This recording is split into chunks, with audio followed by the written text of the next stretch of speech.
Kali ini kita akan bergeser sedikit ke negara tetangga. Film yang kali ini akan kita bahas berasal dari negara Korea yang berjudul The Trafficker. Kisah hidup seorang penjual organ manusia yang terasa sangat menyentuh karena akting yang sangat memukau dari para pemainnya. Sebelum masuk ke jalan ceritanya, terlebih dahulu kita akan memperkenalkan beberapa tokoh yang menjadi pusat cerita dalam film ini. Yang pertama, Chang Jung, seseorang yang berprofesi sebagai penyelundup barang. Yang kedua, Jun Sik dan Dae Wong.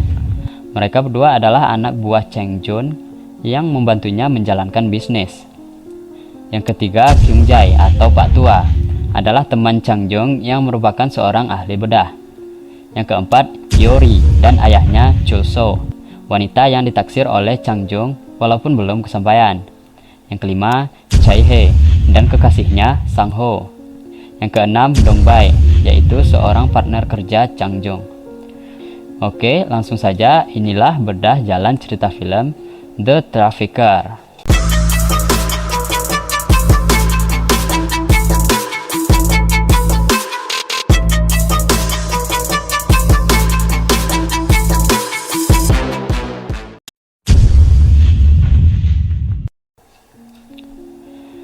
Di pengawal cerita, kita diperlihatkan pada seseorang yang sedang berjalan pincang dan penuh luka di atas sebuah kapal dengan kondisi setengah sadar yang sedang memegang pisau bedah. Terlihat di sana Chang Jung, Jun Sik, dan satu lagi Yong Chul yang berada di tengah kerumunan orang seakan mengetahui apa yang sedang terjadi. Yong Chul berusaha menenangkan orang tersebut, namun ia langsung terkena tusukan pisau bedah yang sedang dipegang oleh orang tersebut. Pihak keamanan pun datang. Seakan ingin menutupi apa yang sedang terjadi, Yong Chul langsung mendorong orang tersebut sekaligus dirinya untuk melompat keluar kapal. Hingga akhirnya mereka berdua jatuh ke laut dan meninggal. 3 tahun kemudian setelah kejadian tersebut, Chang Jung melanjutkan hidupnya dengan berprofesi sebagai penyelundup barang yang dibantu oleh kedua anak buahnya, Jun Sik dan Dae Wong. Chang Jung membayar setiap barang selundupan yang lolos dari pemeriksaan bea cukai yang sebelumnya sudah ia suap. Begitulah keseharian pekerjaan mereka. Di lain sisi, Yori yang berprofesi sebagai pengurus tiket terlambat datang bekerja. Ia terlihat memiliki banyak beban pikiran.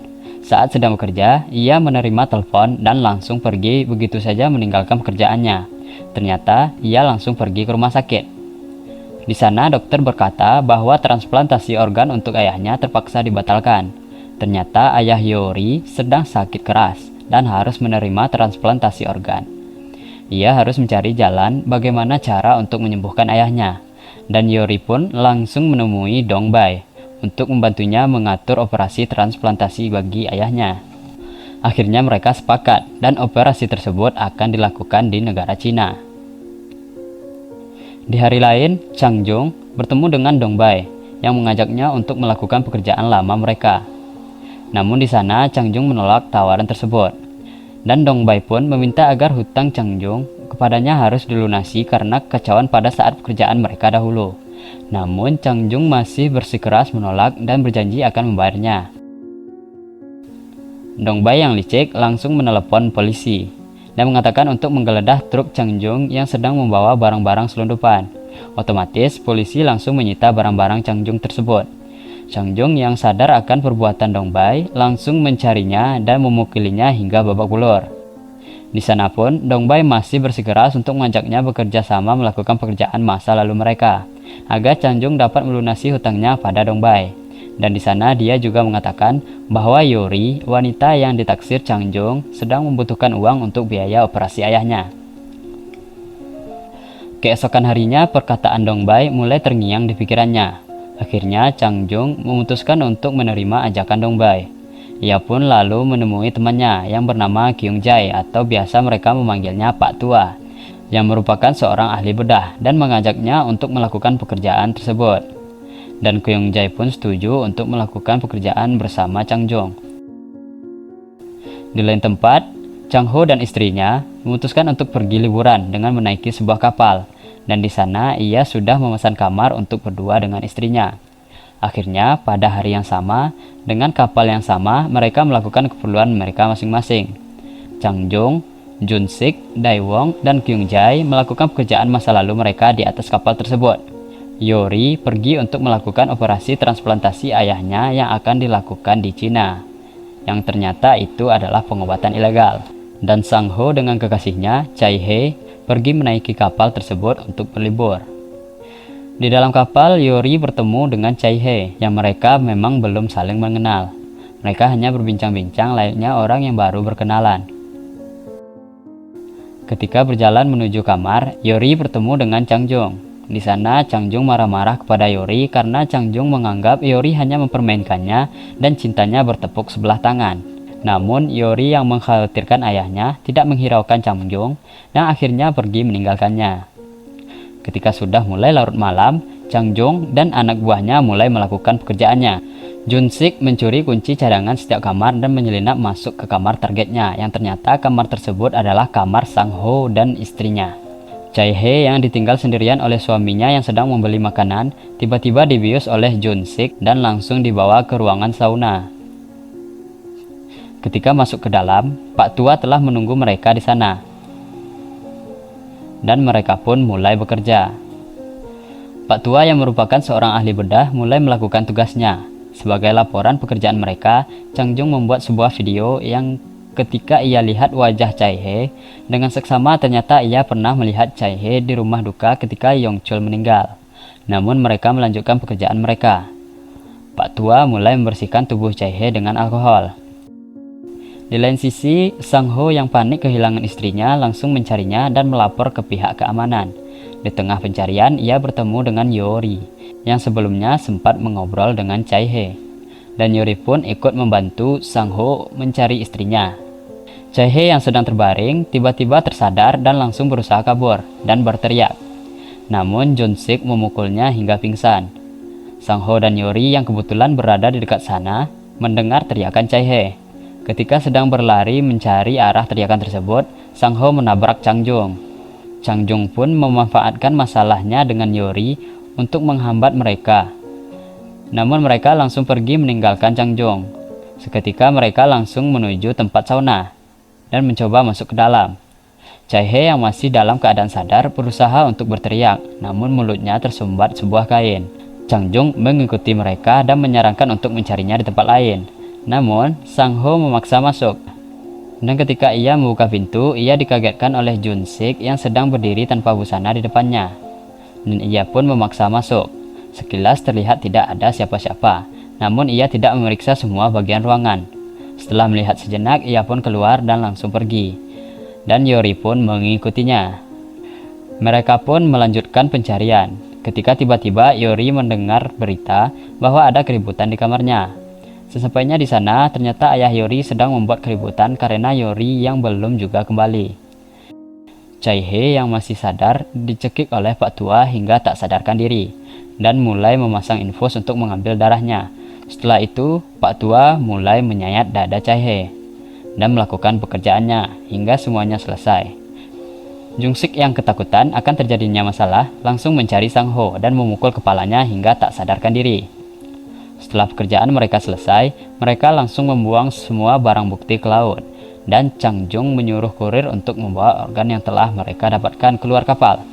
Dan untuk malam itu mereka memutuskan untuk beristirahat. Paginya, Sang-ho pun tersadar dan mulai mencari kembali istrinya. Ia berteriak sana kemari. Ketika bertemu dengan Yori, ia pun meminta tolong untuk membantunya. Namun Yori harus mengurusi ayahnya dan menolak permintaan Sang-ho. Sang-ho pun melapor kepada pihak keamanan kapal. Namun di sana tertulis bahwa ia pergi sendirian. Dan ketika ia mengecek kameranya, tidak ada satupun foto ia dan istrinya yang tersisa, dan ia pun langsung putus asa. Changjung dan teman-temannya pun akhirnya keluar dari pemeriksaan kapal dengan aman. Pak Tua pergi dengan kekasihnya, sedangkan Changjung pergi untuk mengantarkan hasil organ yang didapatkannya ke rumah sakit. Namun di tengah jalan, sopir yang membawanya mengarah ke daerah yang sepi. Sadar ada sesuatu yang tidak beres, Changjung langsung membunuh sopirnya dan langsung kabur ke rumah sakit. Sementara itu, Pak Tua yang sedang bersenang-senang dengan kekasihnya mendapati seseorang keluar dari koper yang dibawanya. Di sini cerita film ini mulai terkuak. Ternyata Chae-hye masih hidup. Chae-hye ternyata adalah adik Yong-chul yang sangat disayangi oleh kakaknya. Mengingat hal itu, Chang-jung dan Pak Tua hanya memasukkan pembedahan Chae-hye sehingga ia masih hidup. Namun ketika Pak Tua sedang berbicara dengan Chae-hye, tiba-tiba Jun-sik datang ke apartemennya dan langsung membunuh kekasih Pak Tua. Perkelahian antara Jun-sik dan Pak Tua pun tak terelakkan. Namun akhirnya Pak Tua pun harus mati di tangan Jun-sik. Yang ternyata Jun-sik telah disogok oleh Dong-bae sebelumnya karena Dong-bae tidak lagi mempercayai Chang-jung. Di lain sisi, Yori yang telah berada di rumah sakit langsung membawa ayahnya untuk dioperasi. Dan sementara itu, akhirnya Chang-jung sampai di rumah sakit untuk mengantarkan organ yang telah ia dapatkan. Saat ia berjalan melewati kamar bedah rumah sakit, tiba-tiba langkahnya terhenti. Ia melihat pakaian yang serasa tak asing baginya. Dan benar saja, itu adalah pakaian milik Chae-hye, adik sahabat karibnya yang ternyata Chae-hye telah meninggal karena sudah dibedah dan diambil organnya. Hatinya pun serasa patah. Seseorang yang berusaha ia selamatkan akhirnya harus terbujur kaku di hadapannya. Di tengah kesedihannya, tiba-tiba seseorang datang mendekat. Ia tak lain adalah Sang-ho, yang ternyata Sang-ho lah dalang dibalik semua ini. Sang-ho, suami Chae-hye, sebenarnya adalah otak sekaligus pemimpin utama dilakukannya pencurian organ tersebut, yang sebelumnya mereka tidak pernah bertemu. Ketika Sang-ho terbangun pada pagi tersebut, ia menemukan kertas yang ditinggalkan oleh Chang-jung yang berisikan tempat ia dapat menemukan istrinya. Seketika ia pun langsung menghubungi Dong-bae dan menyuruh untuk membereskan kekacauan tersebut. Di sanalah Dong-bae menyuruh Jun-sik untuk membunuh Pak Tua sekaligus membawa kembali Chae-hye. Dan selama ini Sang-ho hanya berpura-pura. Ketika di dalam sauna, ia sebenarnya tahu dan melihat istrinya, namun ia pura-pura tidak melihatnya. Dan semua foto yang ada di dalam kameranya telah ia hapus sendiri. Dan di sana ia melihat Yori yang sedang menunggu ayahnya dioperasi. Ketika Sang-ho mengatakan bahwa ia telah ditipu, Yori pun langsung berlari mencari ayahnya. Dan ternyata ayahnya telah meninggal dengan semua organ tubuhnya telah diambil. Chang-jung yang akhirnya mengerti dengan apa yang terjadi langsung emosi. Ketika ia hendak mencoba memukul Sang-ho, tiba-tiba ia ditusuk oleh Jun-sik dari belakang. Perkelahian antara mereka pun akhirnya terjadi, dan Sang-ho langsung pergi meninggalkan mereka berdua. Setelah beberapa saat berkelahi, akhirnya Chang-jung berhasil mengalahkan Jun-sik dan langsung lari mengejar Sang-ho. Ketika ia berhasil menangkapnya, Chang-jung langsung memukuli Sang-ho hingga babak belur. Dan akhirnya polisi datang dan memisahkan mereka. Chang-jung yang sangat emosi langsung merebut pistol polisi dan menembakkannya pada Sang-ho. Hingga akhirnya Sang-ho mengalami luka tembak di bagian kaki dan perut. Setelah kejadian tersebut, akhirnya semua kejahatan mereka terkuak. Dan Dong-bae pun akhirnya masuk ke penjara. Ternyata rencana pembunuhan Chae-hye telah mereka lakukan semenjak 3 tahun yang lalu, ketika ia tertabrak mobil sehingga kakinya lumpuh. Sang-ho yang datang sebagai seorang agen asuransi pun menikahi Chae-hye untuk menghilangkan kecurigaan. Dan akhirnya mereka menjalankan rencana mereka tersebut. Dan begitulah akhir dari cerita film yang memiliki alur yang sangat membingungkan, serta ending yang sangat sulit untuk ditebak. Oke, sekian dulu bedah cerita film kita kali ini, and see you on the next video.